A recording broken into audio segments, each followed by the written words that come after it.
Hello friend, स्वागत है आपका उत्तराखंड ऑनलाइन एजुकेशन हब में।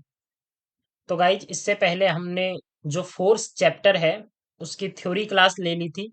तो आज हम करने वाले हैं फोर्स, जो हमारा बल वाला बल और गति की चैप्टर है हिंदी में, उसके एमसीक्यू को हम आज डिस्कस करेंगे। 30 + 35 से 40 क्वेश्चन होंगे हम, जिसमें हम पूरी थ्योरी भी हमारी कवर अप हो जाएगी, जो रिवाइज कर लेंगे। और आपको साथ में क्या करना है, आंसर भी देना है। तो इससे पहले हम बेसिक्स, हमारी आई थिंक 8वीं या 9वीं वीडियो है जो कि फिजिक्स से रिलेटेड है। ऐप में गाइज आपकी केमिस्ट्री के 2 चैप्टर कंप्लीट हो चुके हैं, उनके एमसीक्यू कंप्लीट हो चुके हैं। तो कंप्लीट एक चैप्टर वाइज चैप्टर हम एक से बढ़ स्टेप वाइज स्टेप चल रहे हैं। तो कोर्स पे जिसने ज्वाइन नहीं किया गाइज, आप ज्वाइन कर सकते हो। जो ऐप है उसका लिंक कमेंट बॉक्स पे है। और अगर आपको समझ नहीं आ रहा है तो आप इस नंबर पे कांटेक्ट कर सकते हैं, 8218642689। कंप्लीट गाइड जितना आपका एनसीईआरटी है उससे चीजें रिलेटेड, जो भी एक्स्ट्रा चीजें पूछ सकता है वो पूरा हम इसमें कवर अप कर रहे हैं। तो करते हैं नेक्स्ट। पहला क्वेश्चन है आपका, देखो इंग्लिश और हिंदी दोनों में है गाइज ये। दूरी कौन सी राशि है? दूरी का मतलब डिस्टेंस। तो हमने देखा था, दो चीजें मैंने आपको बताई थी, एक होती है दूरी, और दूरी की बहन कह सकते हो आप, या फिर इसी का छोटा भाई होता है कौन? विस्थापन। तो दोनों सेम क्वांटिटी हैं, बस दूरी आपकी कैसी होती है? अदिश राशि होती है। जबकि जो विस्थापन होता है आपका, तो आप बोलोगे सर विस्थापन कैसा होगा, मेरी सदिश राशि होगी, मतलब वेक्टर क्वांटिटी होगी। तो हमसे दूरी पूछा है तो आंसर हो जाएगा आपका ऑप्शन नंबर ए। इसके अलावा विस्थापन की अगर मैं बात करूं, ये जो डिस्प्लेसमेंट होता है गाइज, ये डिस्प्लेसमेंट नेगेटिव हो पॉजिटिव भी हो सकता है। ये आपका क्या हो सकता है, नेगेटिव हो सकता है। और साथ ही ये क्या हो सकता है आपका, जीरो भी हो सकता है। वाइल जो आपकी दूरी होती है, ये केवल क्या होगी आपकी, धनात्मक होगी, पॉजिटिव होगी। चलो अगले क्वेश्चन पर बढ़ते हैं। अच्छा, दूरी से ही याद रखना है।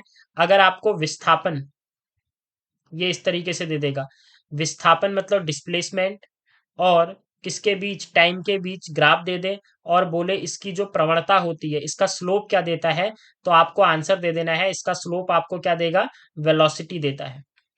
ये मैंने वैसे लास्ट पूरे में कवर अप करवा दिया है, लेकिन इस वीडियो में हम क्या देखने वाले हैं, पूरे चैप्टर को थ्योरी के साथ एमसीक्यू में कवर अप करने वाले हैं। अगला क्वेश्चन है, निम्नलिखित राशि का मान शून्य अथवा ऋणात्मक हो सकता है।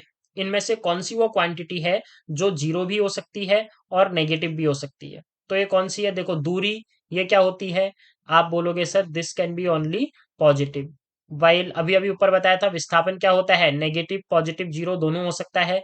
तो आंसर क्या हो जाएगा आपका, ऑप्शन नंबर बी आपका इसका करेक्ट आंसर है। अगला प्रश्न है, एक वृत्तीय पथ की त्रिज्या आर है। एक वृत्त के पथ में क्या कर रहा है, radius of a circular path is R, then the distance covered and the displacement in 2 rounds. यहां से देखो ऐसे समझते हैं, एक आपके पास सर्कल है, यहां से ए ने चलना स्टार्ट किया। तो ए जब चलता है तो इसके कितने कवर करता है, 2 राउंड लगाने हैं। तो 2 राउंड लगाएगा। तो सबसे पहले देखो, शुरू यहां से किया, खत्म भी यहां पे किया। इनिशियल पॉइंट और फाइनल पॉइंट जब भी सेम होता है, तो आप बोलोगे सर आपका ये जो विस्थापन होता है, ये विस्थापन क्या हो जाता है, जीरो हो जाता है। चाहे वो उसने कितने ही, वो 10 राउंड लगा ले, 12 राउंड लगा ले, 100 राउंड लगा ले, जो विस्थापन होगा वो क्या होगा, जीरो। तो विस्थापन तो सब में जीरो दिया है। अब अगर मैं सर्कल की बात करूं ना, एक सर्कल कंप्लीट जब वो करेगा, तो वो कितनी डिस्टेंस ट्रेवल कर चुका होगा? आप बोलोगे सर वो सरकमफेरेंस ऑफ सर्कल के बराबर, मतलब वृत्त की परिधि के बराबर दूरी क्या कर चुका होगा, कवर कर चुका होगा। वृत्त की परिधि के बराबर, परिधि को बोलते हैं इंग्लिश में सरकमफेरेंस, सी याद रखना। तो सी होता कितना है, आपका आंसर हो जाएगा 2 पाई आर। तो 2 पाई आर एक राउंड में लगाया, लेकिन राउंड कितने लगाए हैं, दो। तो 2 गुणा 2 पाई आर करना पड़ेगा, और टू टू जा होता है 4। तो आपका आंसर हो जाएगा 4 पाई आर। ऑप्शन नंबर ए आपका इसका क्या है, करेक्ट आंसर है। अगले पर चलते हैं। नेक्स्ट है, किसी वृत्ताकार पथ पर घूमने वाली वस्तु की चाल होगी।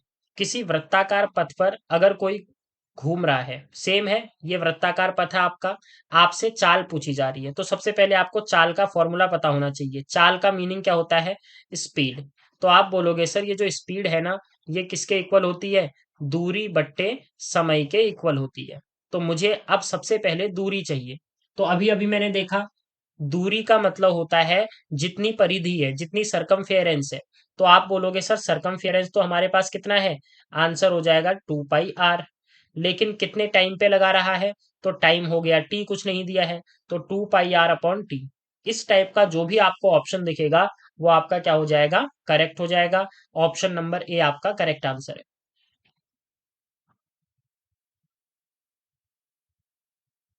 अगला है गाइज, पांच पांचवा क्वेश्चन है, चाल का मात्रक होता है। चाल मतलब यूनिट ऑफ स्पीड पूछा है। यूनिट ऑफ स्पीड अगर आपसे बात कर रहा है, तो अभी अभी देखा था स्पीड होती क्या है?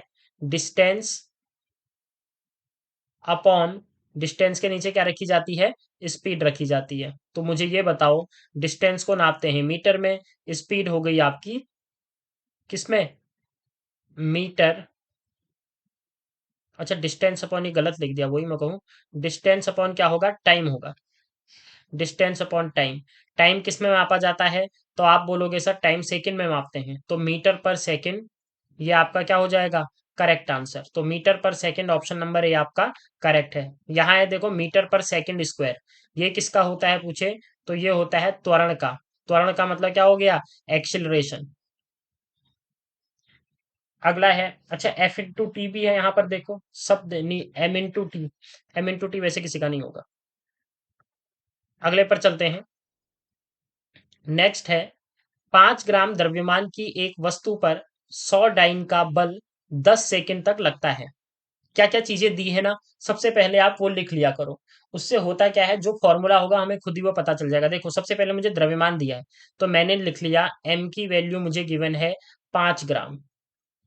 फिर क्या बोला उसने? एक वस्तु पर 100 डाइन का बल लग रहा है। बल का मतलब फोर्स की वैल्यू दी हुई है आपको क्या? 100 डाइन। अच्छा, एक चीज यहां से और पता चल गया, डाइन किसका मात्रक है पूछे? तो डाइन आपका किसका मात्रक होता है? बल का मात्रक होता है, ये याद रखना। कितने सेकंड तक बल लग रहा है? टाइम दे दिया मुझे कितना?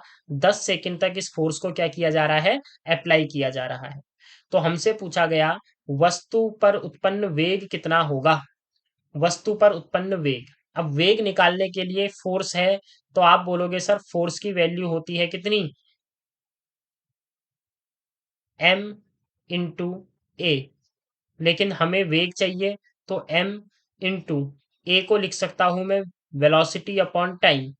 तो आपको यहां से वेलोसिटी की वैल्यू मिल जाएगी। वैल्यू निकाल लो, देखो सारी वैल्यूज अगर आप पुटअप करोगे, फोर्स दिया हुआ है 100, और उसके बाद बराबर मास की वैल्यू दी हुई है 5, into V divide by time कितने सेकंड के लिए? 10 के लिए। 5 एकम 5, 5 दूना 10। इस दो को इधर ले जाओगे, तो वी की वैल्यू हो जाएगी आपकी 200। देखो डाइन अगर आ गया है ना, तो डाइन सीजीएस पद्धति में चला जाता है। तो 200 सेंटीमीटर पर सेकंड आपका क्या हो जाएगा? करेक्ट आंसर हो जाएगा। कौन सा वाला आंसर है देख लो, 200 सेंटीमीटर पर सेकंड। ऑप्शन नंबर सी आपका क्या है? करेक्ट। आराम से करना है आपको, कोई जल्दबाजी नहीं है। 2 घंटे हैं आपके पास, 100 क्वेश्चंस आने वाले हैं आपके। तो ये नहीं जल्दबाजी में मैं यहाँ पर कोई चीज स्टेप गायब कर दो आप और आंसर गलत लिखाओ। देखो 2 भी है, 20 भी है, 200 भी है, 2000 भी है। तो दिमाग को ठंडा रख करके आराम से पेपर को देना है, और अभी से पूरा प्रैक्टिस सारा कुछ कवर अप करके चलना है। कोई भी चीज छोड़नी नहीं है जो भी एनसीईआरटी में आपको गिवन है। नेक्स्ट है, चाल समय ग्राफ की ढाल क्या प्रदर्शित करती है? Slope of the speed time graph. Slope of speed time graph. देखो दो चीजें स्लोप होती है, ठीक है। स्लोप किस किस का निकलेगा? एक बार आपको क्या दे देगा? यहाँ आपको डिस्टेंस दे देगा, और यहाँ क्या दे देगा? टाइम दे देगा। तो डिस्टेंस और टाइम, यहाँ आपका क्या हो जाएगा? स्पीड। अगर ये डिस्प्लेसमेंट है तो वेलोसिटी। ठीक है, ये क्या होता है? वेग होता है, ये याद रखना है। लेकिन अगर आपको यहीं पर क्या दे देता है गाइज, यहाँ आपको दे दे वेलोसिटी, और यहाँ आपको टाइम दे दे, तो कुछ नहीं करना आपको, याद क्या याद करना है गाइज? ये त्वरण को दे देगा। त्वरण का मतलब क्या हो गया? एक्सिलरेशन। याद कैसे करोगे? एस इज इक्वल टू होता है DV by D T. S मतलब यहाँ पर डिस्टेंस है, सॉरी उल्टा लिख दिया मैंने। एस स्पीड है, ठीक है। तो स्पीड है, तो हम इसे लिख लेते हैं देखो, यहाँ वेलोसिटी v इक्वल टू लिख दिया मैंने ds बाई डी टी, मतलब विस्थापन में जो चेंज हो रहा है वो वेलोसिटी होगी। ऐसे ही एक्सेलरेशन जो होता है वो dv बाई क्या हो जाता है, dt हो जाता है। तो यहाँ जो चीजें हैं देखो, ये क्या है, आपका वेग है ना, ये वेग v से शो किया है मैंने। यहाँ मैं d से ना डिस्प्लेसमेंट शो कर रहा हूँ, इसी को आप s भी बोलते हो। तो डिस्प्लेसमेंट और टाइम का ग्राफ, डिस्प्लेसमेंट टाइम का ग्राफ वेग देता है, स्लोप। और dv बाई डी टी वेग और समय का जो प्रवणता है, जो स्लोप है, वो आपको क्या देगा, एक्सेलरेशन। क्या पूछा है, चाल और समय के बारे में पूछा है। तो भैया स्पीड टाइम का ग्राफ क्या देगा आपको, त्वरण देता है, ये याद रखना। अच्छा, दूसरा एरिया पूछेगा। देखो चलो, एरिया का भी यहीं पर कवर अप करवा देता हूँ। एरिया में ना उल्टा हो जाएगा। अब आपको क्या कर देना है, वी और टी के बीच में ग्राफ को ड्रॉ करोगे। ठीक है, जिसको ना थोड़ा सा अच्छे से उसने साइंस पढ़ी होगी, या मैथ्स पढ़ी होगी, वी डी टी हो जाता था। उसके बाद हम डीएस निकालते थे। एरिया निकालने के लिए इसका इंटीग्रेशन कर देते हैं। तो भैया ये एरिया आ जाएगा, और तुम्हें क्या दे देगा, ये आपको दे देगा एस, मतलब दूरी दे देगा। ठीक है, तो वेग और टाइम का जो ग्राफ होता है, इसका जो एरिया होगा, ये एरिया आपको क्या देता है, आप बोलोगे सर ये दूरी देगा या विस्थापन देगा। अब क्या है, वो उसी के अकॉर्डिंग आंसर दोगे आप, क्या पूछा है उसने। ऐसे ही हम किसका ग्राफ ड्रॉ कर लेते हैं, ऐसे ही हम ग्राफ किसका ड्रॉ करेंगे, देखो इस डीवी को छोड़ दो, ए और डी टी को एक साथ ले जाओ। तो त्वरण, एक्सिलरेशन और टाइम के बीच का जो एरिया होता है आपको, ये क्या दे देता है गाइज, ये आपको दे देता है वेग, या इसी को क्या बोलोगे, वेलोसिटी। खत्म कहानी। चलो अगले पर बढ़ते हैं। अगला प्रश्न है, यदि किसी वस्तु का विस्थापन समय के वर्ग के अनुक्रमानुपाती है, तब वस्तु की गति कैसी होगी। सिंपल सा, क्या करना है, वस्तु का विस्थापन, विस्थापन किसे कहते हैं सर, डिस्प्लेसमेंट को, समय के वर्ग के समानुपाती है। समय के वर्ग के मतलब टी स्क्वायर। आपको क्या करना है, डिफ्रेंशिएट कर देना है, किसके रिस्पेक्ट में, with respect to T. T के रिस्पेक्ट में जैसे ही आप अवकलन निकालोगे ना इसका, तो ये क्या हो जाएगा, अब यहाँ पर देखो डी और डी हो जाता है मेरा। ठीक है, तो इसीलिए ना मैं इससे एस ले लिया करता हूँ। डी डिस्प्लेसमेंट होता है, लेकिन डी बाई डी करोगे ना तो नया जैसी टर्म लगेगी, तो हम इसे एस ले लेते हैं। लेकिन ये एस है क्या, ये विस्थापन है, बस ये याद रखना, इसे स्पीड मत समझ लेना। अब देखो, जैसे ही आप इसका अवकलन निकालोगे तो ये हो जाएगा D S by D T equal to, या प्रोपोर्शनल टू ही लगा दिया, ये टू आगे आ जाएगा, तो टू टी। अवकलन पता होगा ना, एक्स की पावर एन अगर है आपकी, डी ओवर डी एक्स निकाल रहे हो, एक्स की पावर एन होता है, तो ये पावर आगे आ जाती है, और पावर में एक क्या हो जाती है, कमी हो जाती है। लो ये बेसिक भी बता दिया। चलो भैया, तो पावर आगे आ गई, दो में एक कम करोगे एक होगा। तो इससे मुझे पता चल गया ds बाई डी टी को हम क्या बोलते हैं, तो आप बोलोगे सर वेग बोलते हैं। अब मैंने क्या किया, इसको फिर से डिफरेंशिएट कर दिया, तो ये निकल आएगा dv by D T. DV by D T जैसे ही निकालोगे, तो टी, टी की पावर वन वो आगे आएगी, तो क्या होगा, दो हो जाएगा। और वन माइनस वन जीरो, किसी की भी पावर जीरो, वैल्यू कितनी होती है, वन। ये देख लो, डीवी बाई डी टी, इसको बोला जाता है एक्सिलरेशन। एक्सिलरेशन आ गया 2 मीटर पर सेकेंड स्क्वायर।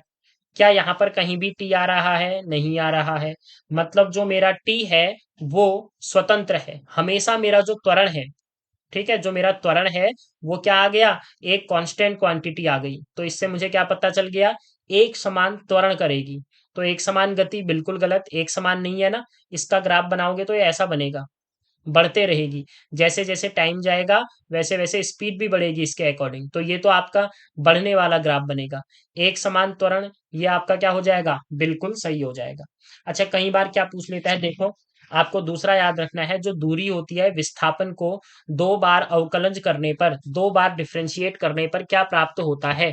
तो आप आंसर बोलोगे आपको एक्सेलरेशन प्राप्त होता है। तो आपका आंसर है ऑप्शन नंबर सी।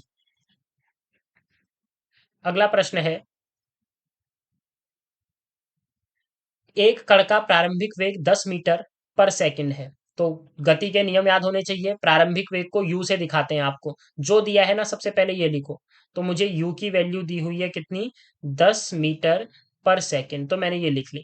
तथा मंदन, मंदन को क्या कहते हैं, ए ही बोलते हैं, लेकिन मंदन रिटार्डेशन है, तो नेगेटिव में मैं क्या कर लूंगा, क्वांटिटी को लिख लूंगा। तो ए की वैल्यू -2 मीटर पर सेकंड हो जाएगी। तो कण द्वारा 5 सेकंड में तय की गई दूरी कितनी होगी? तो कितने सेकंड में आप बोलोगे सर? टी की वैल्यू दी हुई है 5 सेकंड। क्या पूछ रहा है? तो सर एस पूछ रहा है। आपको क्या करना है? गति की तीनों समीकरणों में से ऐसी समीकरण ढूंढनी है जिसमें u दिया हो, a दिया हो, t दिया हो और s दिया हो।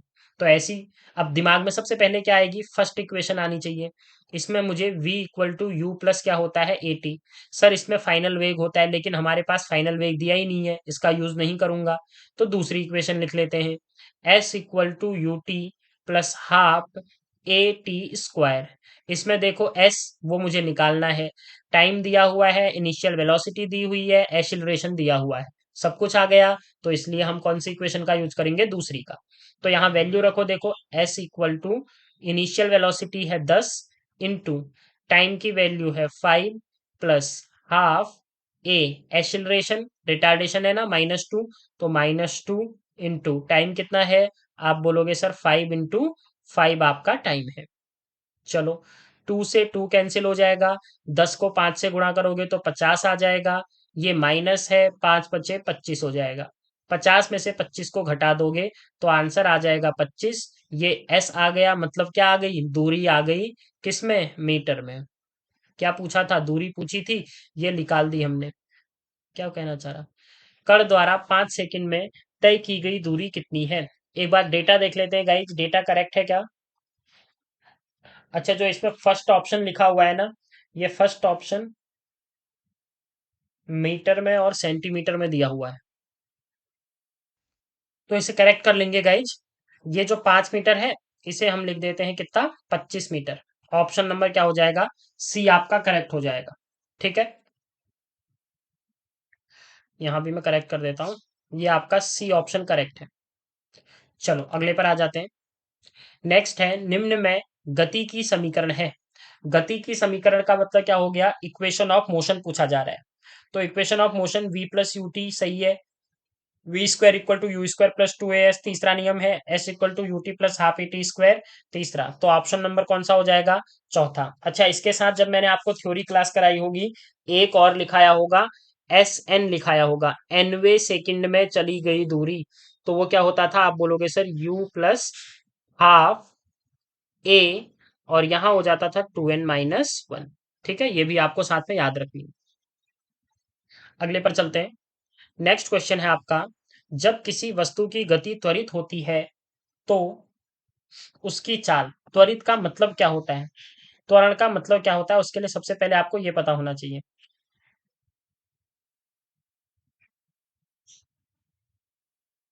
ठीक है, उसकी चाल में सदैव वृद्धि होती है, सदैव वृद्धि होगी, में भी हो सकता है। देखो दूसरा पढ़ते हैं, उसके वेग में सदैव वृद्धि होती है।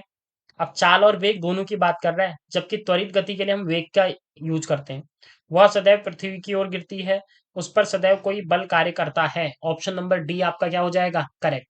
सिंपल ना, जब भी त्वरित गति की बात करेगा, एफ बराबर एम ए याद रखना। एक्सिलरेशन जो है ना, वो डायरेक्टली प्रोपोर्शनल टू होता है फोर्स के। मतलब कोई गति त्वरित कर रही है, तो वो त्वरित गति, एक्सिलरेटेड मोशन उसमें तब तक रहेगा जब तक कि उस पर आप एक्सटर्नल फोर्स को क्या कर रहे हो? अप्लाई कर रहे हो। ये आपका चार के चार ऑप्शनों में से सबसे क्या बैठेगा? सुटेबल बैठेगा, ऑप्शन नंबर डी। अगला है, 12 मीटर पर सेकंड के एक समान वेग से गति करती हुई वस्तु का वेग। फिर से मैंने बोला, जैसे ही न्यूमेरिकल दिखता है, जो डेटा दिया है उस डेटा को सबसे पहले लिख लेना है। तो मुझे क्या दिया है? 2 मीटर पर सेकंड के एक समान वेग से गति कर रही है, तो ये मेरा इनिशियल वेग होगा गाइज। प्रारंभिक वेग दिया गया है कितना? 2 मीटर पर सेकंड। वस्तु का वेग 5 सेकंड में, टाइम पीरियड दे दिया मुझे कितने सेकंड में? 5 सेकंड में। 5 सेकंड बाद 10 मीटर हो जाता है, तो पहले 2 था, बाद में 10 हो गया, तो ये 10 क्या होगा? आप बोलोगे सर ये तो फाइनल वेलोसिटी है, 10 मीटर पर सेकंड।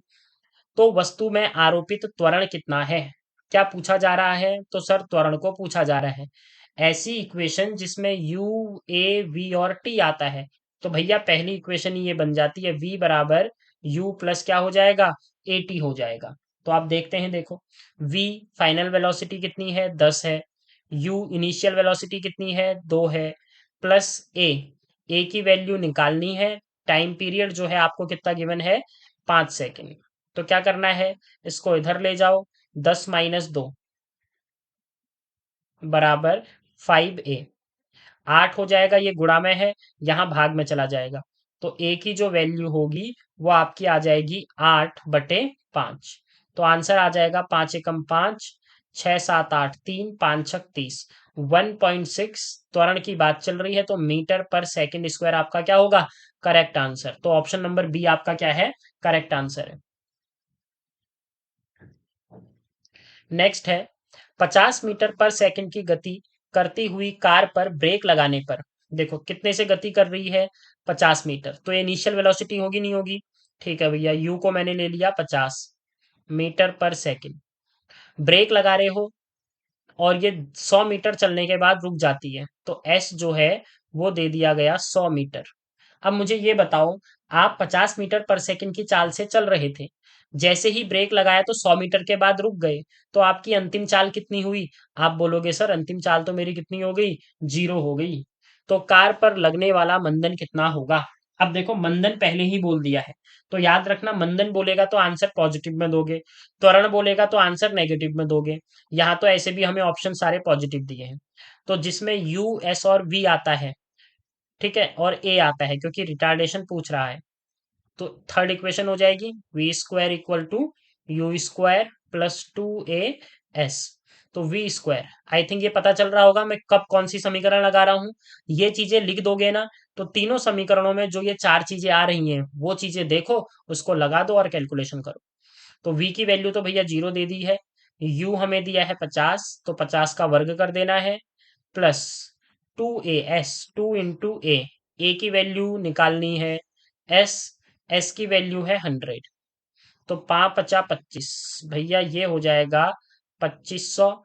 लेकिन ये क्या है, देखो प्लस का है, इधर जाके नेगेटिव का होगा, फिर बराबर 200a, 2 जीरो से 2 जीरो कैंसिल, तो ये आ जाएगा a की वैल्यू -25/2। 25 का आधा होता है 12.5 मीटर पर सेकंड स्क्वायर, 12.5 देख लो, ऑप्शन नंबर सी। अच्छा दूसरा मैंने क्या बोला, मंदन का मतलब ही नेगेटिव होता है, तो ये नेगेटिव साइन नहीं लगेगा, ऑप्शन नंबर सी करेक्ट है। अगला है, एक व्यक्ति 25 मीटर पर सेकंड की चाल से बाइक चलाना शुरू करता है, शुरू कर रहा है, शुरू कर रहा है मतलब ये इनिशियल चीज है इसकी, तो ये क्या हो जाएगा, 25 मीटर पर सेकंड। यदि बाइक पर आरोपित त्वरण, त्वरण का मतलब क्या होता है, एक्सिलरेशन होता है, एक्सिलरेशन 15 मीटर पर सेकंड है, 15 मीटर पर सेकंड इसका एक्सिलरेशन दे दिया, तो 2 मिनट में व्यक्ति द्वारा तय की गई दूरी कितनी होगी, कितने टाइम में, एस, एस = कितना है, 2 मिनट है। अच्छा मिनट को क्या कर लेते हैं, सबसे पहले सेकंड में बदल लो, तो मिनट को सेकंड में बदलोगे तो कितना हो जाएगा, 120 सेकंड। क्या पूछ रहा है, 2 मिनट में व्यक्ति, ये टाइम है, ये क्या है आपका, टाइम है, टाइम दे दिया था मुझे कितना, 2। अब आपसे पूछ रहा है एस, कितनी दूरी तय की है, तो भैया एस टी ए और यू चारों में रिलेशन दूसरी समीकरण देती है, s = क्या होता है, you T plus half A T square. S निकालना है, इनिशियल वेग देख लो 2 है, टाइम पीरियड कितना है, तो सर 120 सेकंड है, प्लस हाफ, एक्सिलरेशन की वैल्यू कितनी है, 15 × t, टाइम कितना पीरियड है, 120 × 120, काट दो इसे, 2 से कितने टाइम्स कैंसिल होगा, 60 टाइम्स।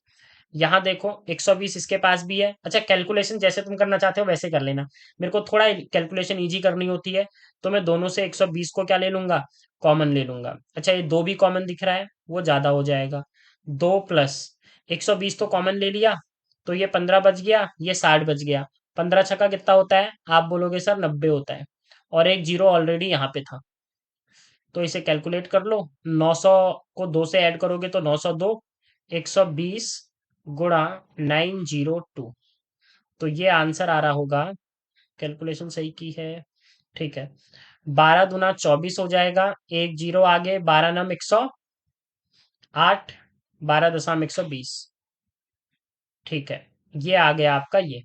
हमें आंसर किलोमीटर में है लेकिन मेरा आंसर आया है मीटर में, तो कुछ मत करो, 1000 से भाग दे दो, और ये किलोमीटर में आएगा। 1 2 3, 108.24, 108.24 किस में आएगा, किलोमीटर के अंदर आ जाएगा। तो कितना आंसर आ जाएगा, 108 के आसपास। तो ऐसे भी डेटा एक ही दिख रहा है, बट एग्जैक्ट आंसर आना चाहिए था, कहीं पे गलती करी है शायद। चलो चेक करते हैं। दो, अच्छा यू पे ही गलती करी है। देखो यू तो 25 दिया हुआ है ना, यू 25 दिया हुआ है भैया, इसे 25 कर लेना। तो 900 को 25 से गुणा करोगे तो ये हो जाएगा 925। ठीक है, अब आ जाएगा। 12 पंचे 60, तो एक जीरो आ जाएगा। और 12 दूना 24, 24 और 6 30, 12 नाम 108, 108 और 6 कितना होता है, 12 दूना 24, 3, 12 नाम 108, 108 और 3 111। ये देख लो 111 आएगा। और 3 जीरो से 3 जीरो काट दोगे तो ये आपका आ जाएगा क्या, 111 किलोमीटर। ठीक है, एग्जैक्ट आंसर आ गया, ऑप्शन नंबर डी। नेक्स्ट है आपका,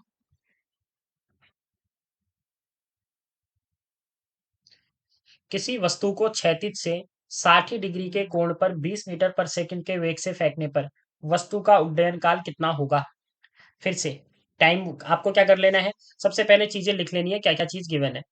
क्षैतिज से 60 डिग्री के कोण पर फेंका जा रहा है, तो थीटा की वैल्यू कितनी दे दी है मुझे, 60 डिग्री। 20 मीटर प्रति सेकंड के वेग से, तो यू की वैल्यू दी हुई है मुझे कितनी, 20 मीटर पर सेकंड।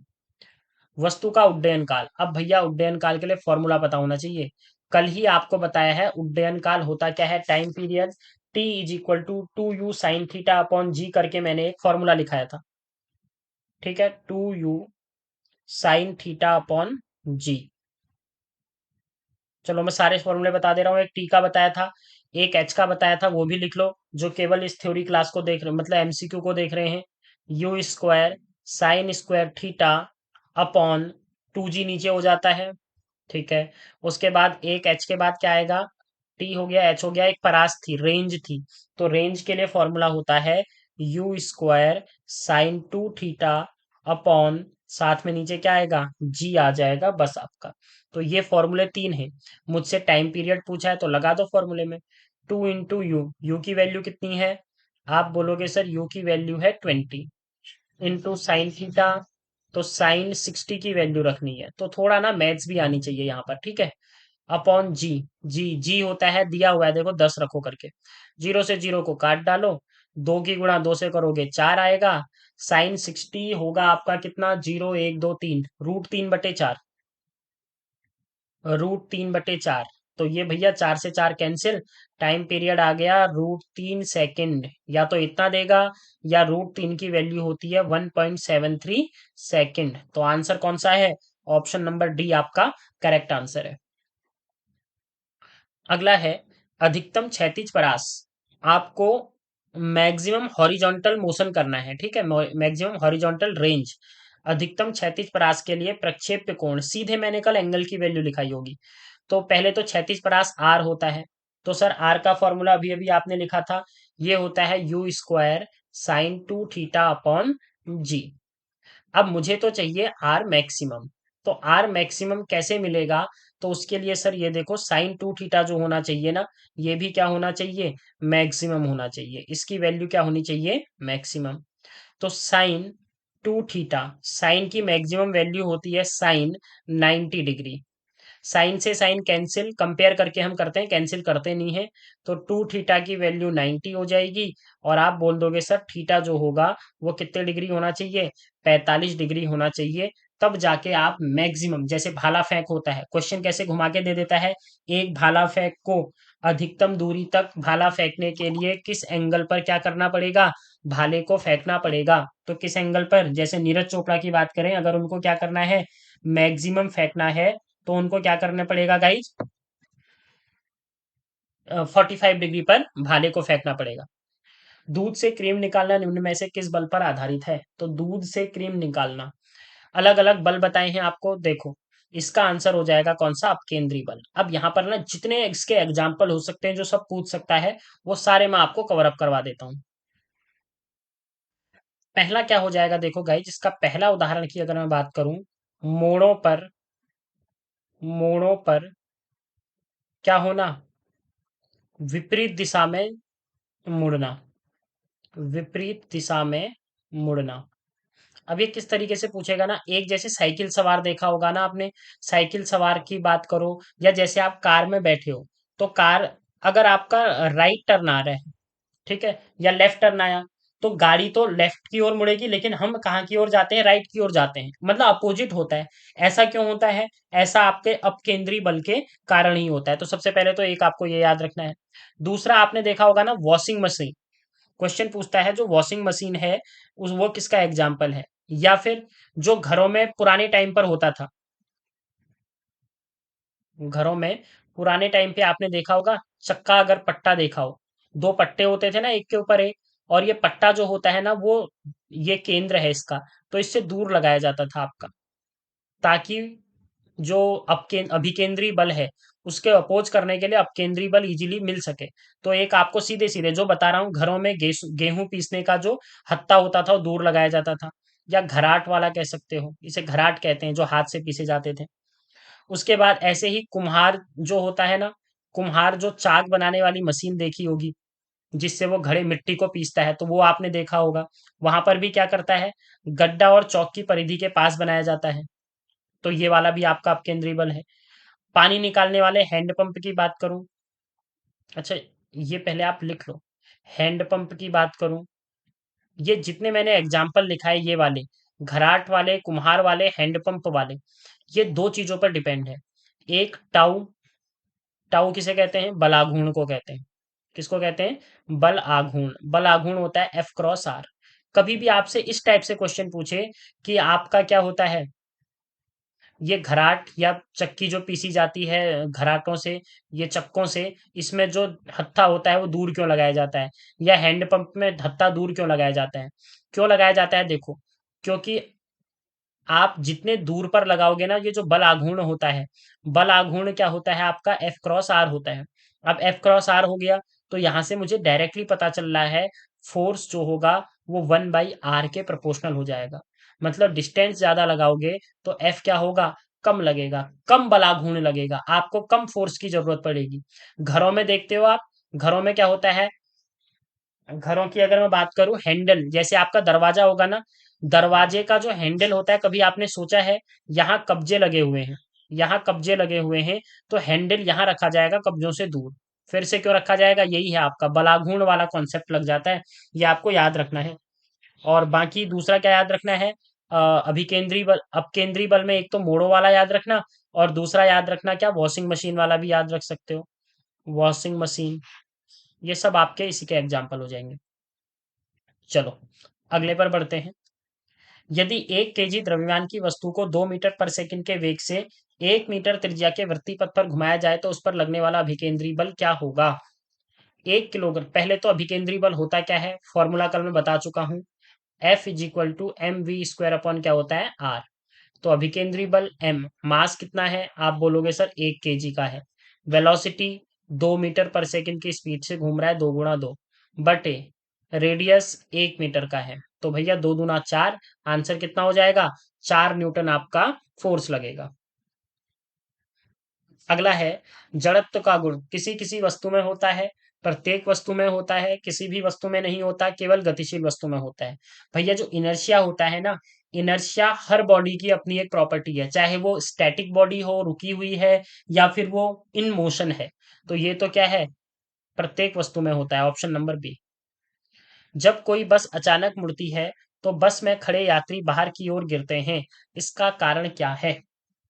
क्या है इसका कारण? जब कोई बस अचानक मुड़ती है उस पर बाहर की ओर लगने वाला धक्का, जड़त्व, संवेग परिवर्तन, या फिर त्वरण परिवर्तन। अब यहाँ पर मुझे क्या दे दिए, दो दो ऑप्शन दे दिए। अभी मैंने आपको बताया, जैसे ही मोड़ों पर हम आते हैं, तो मोड़ों पर क्या होता है, व्यक्ति जो है वो क्या होता है, अगर ये आपका मोड़ है तो हम क्या होते हैं, इस तरह की ओर मुड़ जाएंगे। अचानक मुड़ती है तो बस में खड़े यात्री बाहर की ओर गिरने लग जाते हैं। मेन प्रॉपर्टी क्या है, एक तो क्या है, बस चलो अपकेंद्री बल लगेगा, उस पर बाहर की ओर एक फोर्स लगता है, लेकिन बाहर की ओर फोर्स लगने पर हम क्यों जा रहे हैं, क्योंकि हमारी प्रॉपर्टी जो जड़त्व है, वो जड़त्व का नियम हमें बोल रहा है भैया, अपने अंदर आने वाले परिवर्तन का क्या करोगे, विरोध करो। तो विरोध करने के कारण हम या फिर जो यात्री होते हैं वो कहाँ की ओर होते हैं, आगे की ओर धक्का चले जाते हैं। अब दूसरा क्या है ना, ये गिरते हैं बात कर रहा है, गिरने की बात कर रहा है। तो पहले हम मोशन में है, और एकदम से गाड़ी रुकी है, तो फिर हम किस में आ जाएंगे, स्टेशनरी में आ जाएंगे। तो आंसर होगा क्या आपका, जड़त्व का नियम याद रखना। संवेग परिवर्तन की दर क्या कहलाती है, फोर्स कहलाती है, ये भी याद रखना है। एक वस्तु त्वरित होती रहेगी जब तक कि, एक्सिलरेशन कब तक मिलेगा किसी भी बॉडी को, उस पर कार्यरत परिणामी बल कम होना प्रारंभ नहीं होता, उसका वेग दिशा परिवर्तित नहीं करता है, इस पर परिणामी बल शून्य नहीं होता है, परिणामी बल की दिशा इसकी गति की दिशा के लंबवत नहीं होती है। भैया जब तक आप एफ की वैल्यू जीरो नहीं करोगे, तब तक उसका जो एक्सिलरेशन है वो जीरो नहीं होगा। तो आंसर क्या हो जाएगा, सी ऑप्शन आपका करेक्ट हो जाएगा। अगला है, स्वतंत्र गति के लिए किसी वस्तु पर कोई बल लगाया गया, स्वतंत्र गति के लिए किसी वस्तु पर कोई बल लगाया गया, यदि बल का परिमाण तथा वस्तु का द्रव्यमान ज्ञात हो, यदि बल का परिमाण और वस्तु का द्रव्यमान ज्ञात हो, तो न्यूटन के दूसरे नियम की सहायता से हम क्या निकाल सकते हैं, ये ही पता होता है हमें, F बराबर ma। कह रहा है बल की वैल्यू पता है, द्रव्यमान पता है, तो क्या निकाल सकते हो, वस्तु का त्वरण निकाल सकते हो। सी ऑप्शन आपका करेक्ट आंसर है।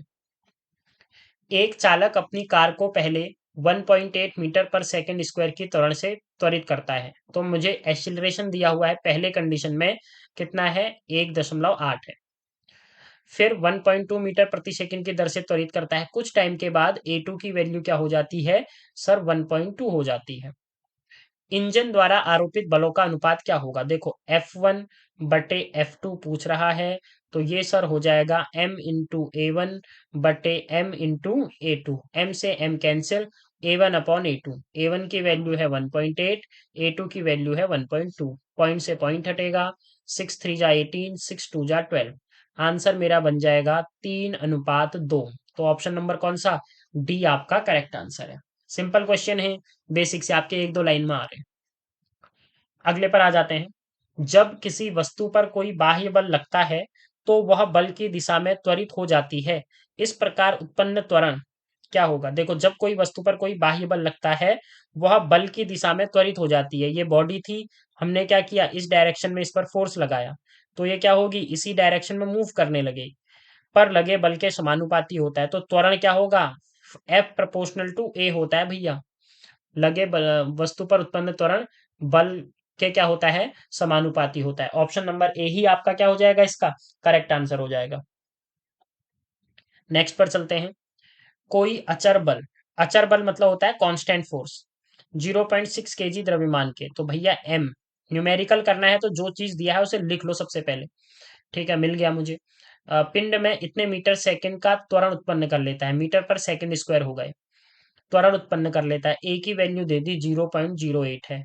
क्या पूछ रहा है, बल का परिमाण है, तो भैया परिमाण F बराबर m इंटू ए, मास होता है 0.6, एक्सिलरेशन कितना हो जाएगा ए, तो आप बोलोगे सर ए की वैल्यू है 0.08, 8 6 कितना होता है 48, दशमलव कितने के बाद 1 2 3, तो 0.048, 0.048, ऑप्शन नंबर ए आपका क्या हो जाएगा, करेक्ट आंसर हो जाएगा। नेक्स्ट है, यदि स्वतंत्र गति के लिए 1 केजी द्रव्यमान की किसी वस्तु पर 1 न्यूटन का बल लगाया जाए तो वह क्या करेगी। किसी स्वतंत्र गति के लिए 1 केजी द्रव्यमान, तो द्रव्यमान मीन्स मास की वैल्यू कितनी दे दी, तो आप बोलोगे सर 1 केजी दे दी है। ठीक है, किसी वस्तु पर 1 न्यूटन का बल लगाया जा रहा है, एफ की वैल्यू कितनी है, तो ये 1 न्यूटन है, तो वह क्या करेगा ये पूछ रहा है।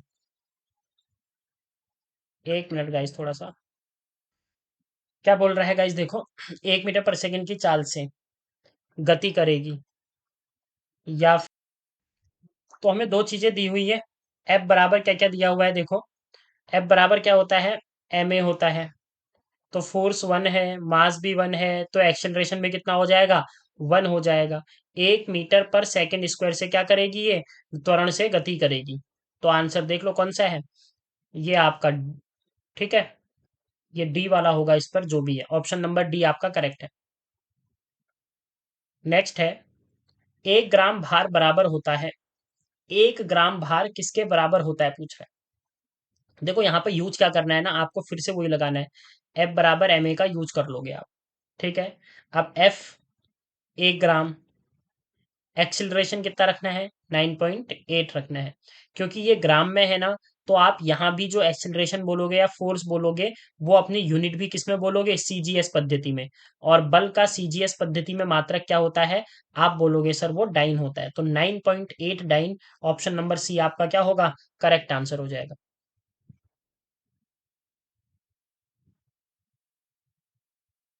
अच्छा, थोड़ा सा चेंज होगा देखो इसमें। चेंज क्या होगा, 9.8 नहीं होगा, क्योंकि ये जो है 9.8 किस में आया है, ये आया है आपका मीटर पर सेकंड स्क्वायर में। यहाँ पर हम तो यूनिट बदलना भूल गए, 9.8 क्या है, मीटर पर सेकंड स्क्वायर। तो भैया इसे भी तो हमें कन्वर्ट करना पड़ेगा ना, मीटर को किस में लाना पड़ेगा, सेंटीमीटर में। तो 9.8 100 सेंटीमीटर होगा, तो तब जाकर के ये सेंटीमीटर पर सेकंड स्क्वायर होगा। तो ये बन जाएगा 980।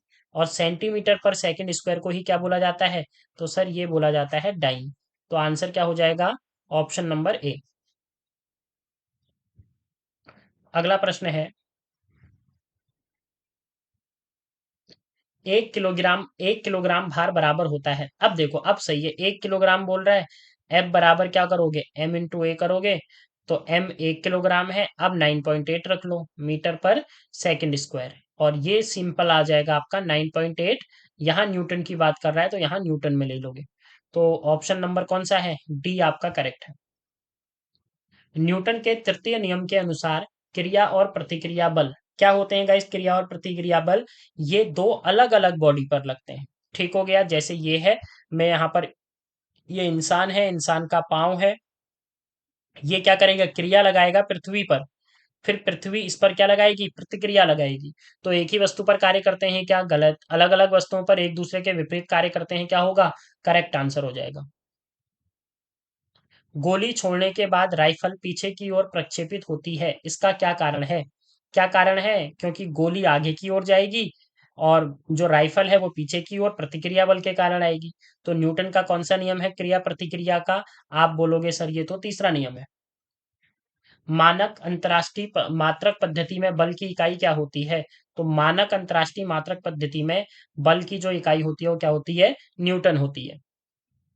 दो पत्थर जिनके द्रव्यमान 3:4 अनुपात में है, ऐसी ऊंचाइयों से गिराए जाते हैं जिनका अनुपात 4:9 है। जमीन के तल पर पहुंचने पर उनके संवेगों का अनुपात क्या होगा।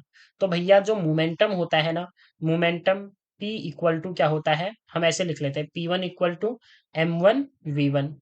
ऐसे ही दूसरा हमने लिख लिया P2, ये हो जाएगा आपका M2 × V2। तो लिख लो, M1 की वैल्यू कितनी है, देखो M1/M2 द्रव्यमान का रेशियो गिवन है। आप बोलोगे सर द्रव्यमान 3:4 है। उसके बाद क्या बोल रहा है, अच्छा अब दूसरी चेंजेस क्या आ गया, थोड़ा सा देखो यहाँ पर, हमारे पास ना ऊंचाई दे दी, तो हमें क्या करना पड़ेगा, अपना जो संवेग है इसको क्या करना पड़ेगा, ये बदलना पड़ेगा ऊंचाई में। तो अब क्या हो जाएगा गाइज, हमको क्या करना है, देखो सबसे पहले हमें क्या करना है, इस V1 और V2 को इस ऊंचाई के रेशियो में लाना है। तो उसके लिए मेरे पास फॉर्मूला क्या है, देखो V² equal to U² plus 2AS, U² हो जाएगा 0। तो V² is directly proportional to 2A क्या होगा, S। मुझे ऊंचाई S चाहिए था ना, हाइट, तो S क्या हो जाएगा, आप बोलोगे सर S जो है वो क्या है, या V, अच्छा V से, यहां से V का वैल्यू निकालो। V की वैल्यू आ जाएगी अंडर रूट में 2AS, यही हो जाएगा। अब देखो 2A ये तो हमारा अनुपात में है ना, ये कैंसिल होने वाली चीज है अभी। तो मुझे सिंपल क्या लिखना है, V1/V2 चाहिए था, तो मैं यहाँ S1 लगा दूंगा, और अंडर रूट यहाँ क्या लगा दूंगा, 2AS2। ठीक है। तो यहाँ से अंडर रूट टू ए तो कैंसिल। अब ये कुछ लोग कहेंगे कि सर रूट के अंदर कैसे कैंसिल कर दिया, भैया हम इसे ऐसे लिख सकते हैं, रूट S1, और नीचे भी रूट 2A इंटू क्या कर दूंगा, रूट S2 कर दूंगा, यहाँ से यहाँ कैंसिल। तो मेरे जो V1/V2 है, मैं इसको क्या लिख सकता हूँ, अंडर रूट S1/अंडर रूट का क्या, S2। तो अब लिख लो 3/4 गुणा S1 और S2 का रेशियो कितना है, तो आप बोलोगे सर ये है 4:9।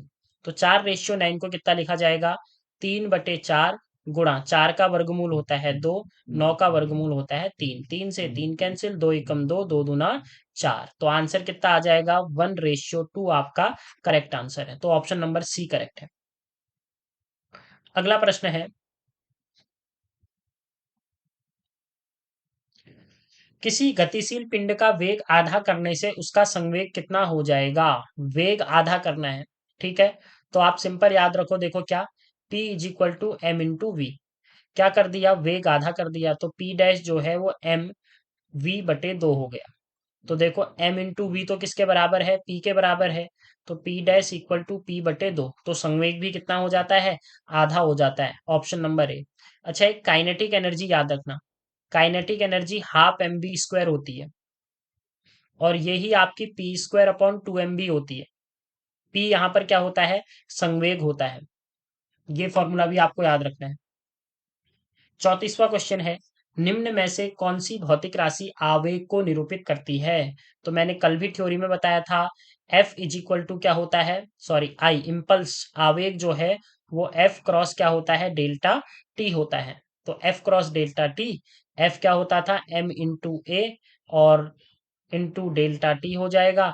ए को हम लिखते थे M into V upon T, तो टी से टी क्या होगा? कैंसिल। एम इंटू वी किसे कहते हैं? तो आप बोलोगे सर ये तो पी है। तो आई इम्पल्स और जो संवेग होता है वो दोनों क्या होते हैं? एक होते हैं। ऑप्शन नंबर ए आपका करेक्ट आंसर है। नेक्स्ट है, किसी पिंड को थोड़ा सा विस्थापित करने पर वस्तु का गुरुत्व केंद्र न तो ऊपर उठता है और न ही नीचे गिरता है, तथा वस्तु समान ऊंचाई पर बनी रहती है। कल शायद हमारा स्थायित्व वाला ना एक बच गया था, देखो। अगर पूछे ना संतुलन कितने प्रकार का होता है, तो याद रखना संतुलन जो है वो कितने प्रकार का होता है। बैलेंस जो है वो किसी भी बॉडी को 3 टाइप से, एक स्थिर संतुलन, दूसरा अस्थिर संतुलन, और तीसरा क्या होता है? उदासीन संतुलन। स्थायी संतुलन क्या होता है? देखो, 3 कंडीशन बता रहा हूं मैं आपको। ये आपने एक बकेट रखी हुई है, यहां पर आपने बॉल ला दी। इस कंडीशन में आप जैसे ही इस बॉल को विस्थापित करोगे, यहां ले गए बॉल को, तो ये बॉल क्या करेगी? थोड़ा सा जैसे ही बॉल को छोड़ोगे फिर से वापस इसी स्थान पर आ जाएगी। तो स्थायी संतुलन क्या होता है? अगर आप किसी पिंड को उसकी संतुलन स्थिति से थोड़ा सा भी विस्थापित करते हो, तो उसका संतुलन केंद्र कुछ ऊपर उठता है। देखो, पहले कुछ ऊपर उठेगा, लेकिन छोड़ देने पर पिंड पुनः अपनी प्रारंभिक अवस्था में आ जाता है, फिर से यहीं पर आ जाएगा। तो ये आपका क्या कहलाता है? स्थायी संतुलन, या इसी को क्या स्टैटिक इक्विलिब्रियम भी कहते हैं। कौन सा गाइज? स्टैटिक इक्विलिब्रियम कहते हैं। सेकंड क्या होता है? अस्थायी संतुलन होता है। अस्थायी संतुलन में क्या होता है? इसे इस तरीके से रख दो, बॉल यहाँ रख दो। इसमें बॉडी पहले आपकी क्या थी? यहाँ पर बैलेंस थी ना। जैसे ही आप इसे चेंज करते हो, इसे इस पर आगे बढ़ाओगे, तो एक ये नई स्थिति में आकर के बैलेंस हो जाएगी, या अपनी प्रारंभिक बैलेंस स्थिति में नहीं आती है, स्थायी संतुलन में नहीं आती है। तो डेफिनेशन क्या हो जाएगी? किसी पिंड को उसकी संतुलन की स्थिति में थोड़ा सा विस्थापित करने पर उसका गुरुत्व केंद्र उसी ऊंचाई पर बना रहता है, तथा छोड़ देने पर पिंड अपनी नई स्थिति में क्या हो जाए? संतुलित हो जाए। तो ये एक होगा उदासीन वाला।